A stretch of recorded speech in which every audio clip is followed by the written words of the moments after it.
So once you've created your InDesign file, and whatever you're designing, a poster, business cards, in this case a postcard, anything you want, a letter, in direct mail you might get a piece of letter in the mail that has your personal information input on it. So, there hasn't been a designer didn't just go and input everybody's name that's on the mailing list. They've created a data merge file with maybe a spreadsheet with hundreds of names. Then you can link that to InDesign.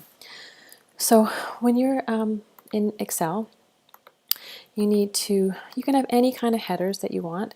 In this case, I need a last name, a first name, a street number, a street name, a city, a province, the postal code, and I have two image files here, the image stamp and the image background. Now, it's a really good idea to keep these headers all lowercase, and if you have more than one word in the header, use an underscore to connect the words.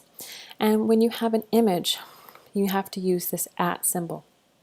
Now, in Design, if I type in @ where is my @ symbol? @ here and type something, it's going to say the valid isn't function, because in Excel likes to think that when you type in @, it thinks that it's going to create a function. So to work around that, you have to first type in apostrophe @ and then whatever you want to type, image, say we have person or whatever. So that, and then the apostrophe disappears. So that apostrophe before the @ symbol tells InDesign that it's not a function. So the apostrophe @ before any image. And I want you to be really careful of, so like I said, of the keeping it all lowercase, putting an underscore between words, and then I want you to be really careful with your file format too. You need to make sure that all of your data merge files are in one folder. Do not put them in other folders or other places.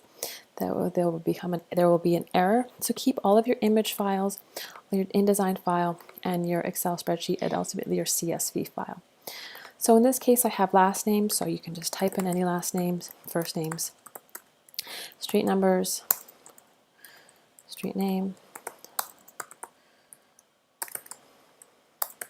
I'm going to put I'm just pressing tab to go through them, postal code, oops.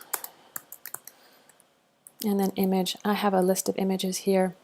So stamps, so I have stamps for the Canadian one, and I have an Alberta one, and I have a Quebec one.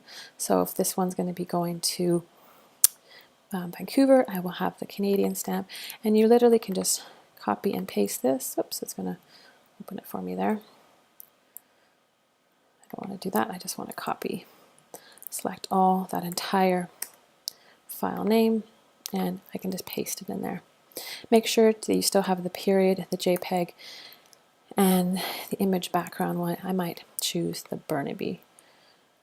No, the Vancouver one. So I'm just going to again select all, copy that, and paste that here in the image background. Now I'm just going to continue writing different last names. I'm just going to input. I'm going to do 6 of them here, and I'll show you in the next video when I'm finished inputting and how it's going to data merge.